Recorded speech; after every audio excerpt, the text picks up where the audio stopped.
Hi உறவுகளே, எல்லாரும் எப்படி இருக்கீங்க? இந்த வீடியோவை பார்க்க வந்த அனைத்து உறவுகளுக்கும் என் மனமார்ந்த நன்றிகள். இன்றைக்கி நம்ம பார்க்க போகிறது மருத்துவ குணம் நிறைந்த முள்ளிக்காய் குழம்பு தாங்க பார்க்க போகிறோம். இந்த மழை நேரத்திற்கு ஏற்ற ஒரு குழம்புன்னு கூட சொல்லலாங்க.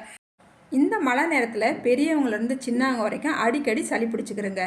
இந்த மாதிரி முள்ளிக்காயை பறித்து நல்லா தட்டிட்டு குழம்பு வச்சு சாப்பிடும் போது அந்த சளி எங்கே போனதுன்னே தெரியாதுங்க. அந்த அளவுக்கு சளியை குறைக்கும் தன்மை இந்த காய்க்கு இருக்குங்க. அதனால அடிக்கடி இந்த மழை நேரத்தில் நம்ம வச்சு சாப்பிட்டோம்னா ரொம்ப நல்லது. ஒரு சில காய்களில் முள் இருக்கும், ஒரு சில காய்களில் முள் இருக்காது. இந்த ரெண்டு காயுமே கலந்து தான் நம்ம இன்றைக்கி குழம்பு வச்சுக்கிற போகிறோம். காயெல்லாம் நல்லா ரெடி பண்ணி எடுத்துக்கிட்டேன். இந்த முள் இருக்கிற காய்களெல்லாம் நல்லா கட் பண்ணிவிட்டு எடுத்து நல்லா தண்ணியில் ஒரு தடவை அலசி ரெடி பண்ணி எடுத்து வச்சுருக்கிறேன். நான் இந்த காயை பறிச்சுட்டு வந்தோடனே எங்கள் மாமியார் சொல்லிட்டாங்க, நான் தான் இன்றைக்கி உங்கள் எல்லாருக்குமே இந்த குழம்பு வச்சு தருவேன் அப்படின்னு சொல்லிட்டாங்க. ரொம்பவே சந்தோஷம்டா சாமி, ஒரு ஆள் குழம்பு வச்சு கொடுத்தா சாப்பிட்றதுக்கு அருமையாக இருக்கும். அதுலேயும் எங்கள் மாமியார் கையில் சாப்பிட்றது ரொம்ப ரொம்ப பிடிக்குங்க. இந்த குழம்பு செம்மையாக வைப்பாங்க. அப்படியே மாமியார் வந்து இந்த காயை ஃபுல்லாகவே நல்லா தட்டிட்டு அதுக்குள்ளே உள்ள விதையெல்லாம் எடுத்துட்டு ரெடி பண்ணிக்கிட்டு இருந்தாங்க.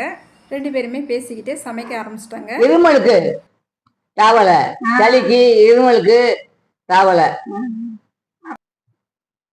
அந்த காலத்து ஆளுங்க அதாவது என்ன குழம்பு பண்றாங்க, அந்த குழம்புலயே மருத்துவ குணம் நிறைந்ததா இருக்கும்.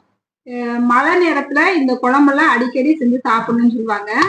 இந்த மழை நேரத்துலதான் நம்ம குழந்தைகளுக்கும் பெரியவங்களுக்கும் அடிக்கடி சளி பிடிக்கும். இந்த நேரத்துல நம்மளுக்கு இந்த முள்ளு கத்திரிக்காய் குழம்பு வச்சு சாப்பிட்டோம்னா ரொம்பவே நல்லதுங்க. எங்க மாமியார் தட்டிக்கிட்டே இருக்காங்க, ஒவ்வொன்றாவும் முழுசா தட்டி முடிக்கட்டும். உள்ள விதையெல்லாம் இருக்கக்கூடாது, அதெல்லாம் எடுத்துட்டு நல்லா ரெண்டு ரெண்டா சூப்பரா தட்டிட்டாங்க.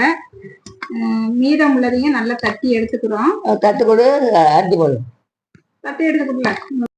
நல்லா காயெல்லாம் தட்டிட்டு ரெடி பண்ணி எடுத்துக்கிட்டாச்சுங்க. இப்போ ஒரு கடாயில் ஒரு 1.5 ஸ்பூனுக்கு மட்டும் எண்ணெய் ஊற்றிட்டு கொஞ்சமாக கடுகு சேர்த்துட்டு, கடுகு வெடித்தா பிறகு வெந்தயம் 1/4 ஸ்பூன் சேர்த்துட்டு கொஞ்சமாக கருவேப்பிலை சேர்த்துக்கிட்டாச்சுங்க.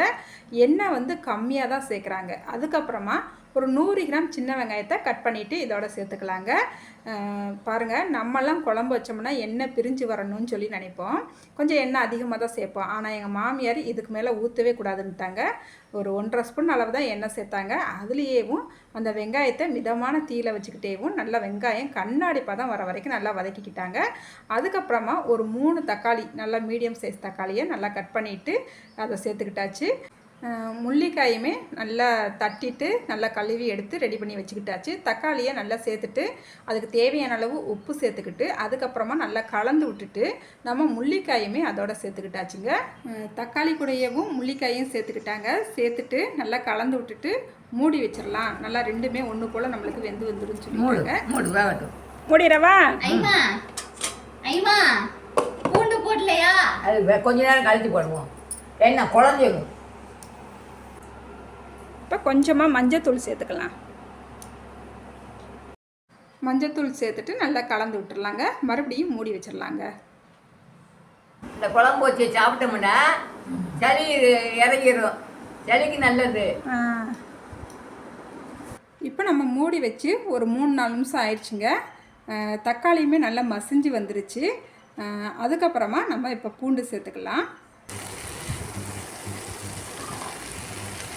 பாருங்க, பூண்டு இந்த நேரத்தில் தான் சேர்க்குறாங்க. மசாலா பண்ணி போடலாமா? பூண்டு முறையே சேர்ப்போம்ல, நீங்க இப்ப சேர்க்குறீங்க, வதங்கிருமா? வெந்துருமா? ஆமா, இது பூண்டு குழஞ்சிரும். முதல்ல போட்டோம்னா குழஞ்சிரும். இது இப்போ போட்டோம்னா இது வேக அது வேக சரியா இருக்கு. சரி சரி சரி. இப்போ நம்ம வீட்டில் அரைச்ச மசாலா பொடி ஒரு 2 ஸ்பூன் அளவு சேர்த்துக்கிறோம். வீட்டில் அரைச்ச மசாலா பொடி இருந்தால் சேர்த்துக்குங்க, ரொம்பவே டேஸ்ட்டாக இருக்கும். தண்ணி ஊற்றுமா?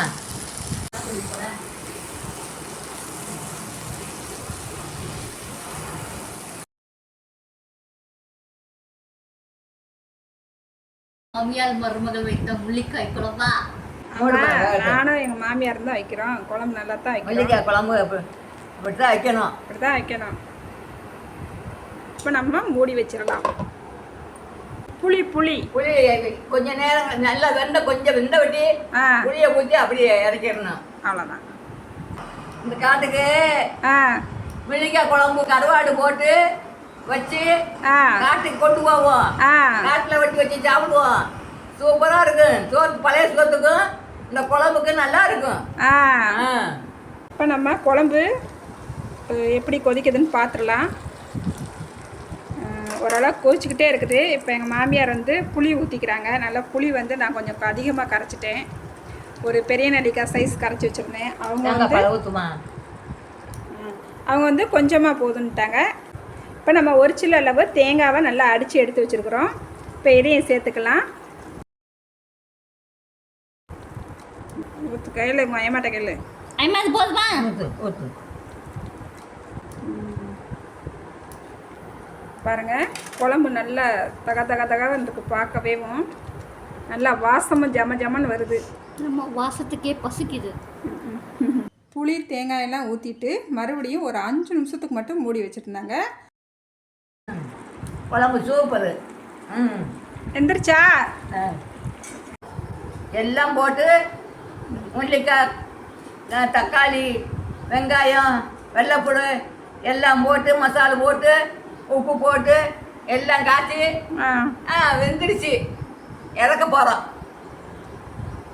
இப்போ நம்மளுக்கு காயுமே நல்லா வெந்துருச்சு. எங்கள் மாமியார் சாப்பிட்டு பார்த்துட்டு காய் நல்லா வெந்துருச்சுமா, குழம்பு ரெடி ஆயிடுச்சுன்னு சொல்லிட்டாங்க. குழம்பு கட்டியாக இருந்தால் தான் நல்லா இருக்கும். தண்ணி இறஞ்சினா நல்லா இருக்காது.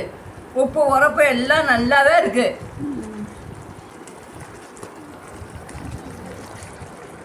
உப்பு ரொம்ப இல்லாமலும் உரப்பு ரொம்ப இல்லாமலும் நிதானமாக குழம்பு வச்சாச்சு.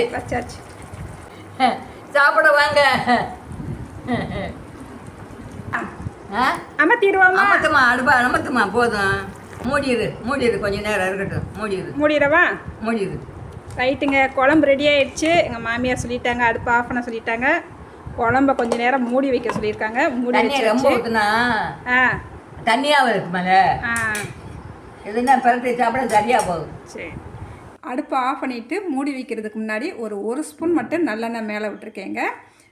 அப்படியே மூடி வச்சுட்டோம். ஒரு 10 நிமிஷம் கழித்து தான் பார்த்தோம். குழம்பு சூப்பராக நம்மளுக்கு ரெடி ஆயிடுச்சுங்க. சாதம் நல்லா சுட சுட சாதம் நல்லா அப்பளத்தோடு சாப்பிடும் போது ரொம்பவே டேஸ்ட்டாக இருந்துச்சு. ஃபஸ்ட்டு எங்கள் மாமியார் தான் சாப்பிட்டு பார்த்தாங்க. அவங்க சாப்பிட்டு பார்த்துட்டு குழம்பு நல்லா இருக்குன்னு சொன்னாங்க. அதுக்கப்புறமா நாங்களுமே டேஸ்ட் பண்ணி பார்த்தோங்க. ரொம்பவே சூப்பராக இருந்துச்சுங்க. எங்கள் மாமியார் கையில் சாப்பிடணும்னா கொடுத்து வச்சுருக்கணுங்க. ரொம்பவே சூப்பராக பண்ணியிருந்தாங்க.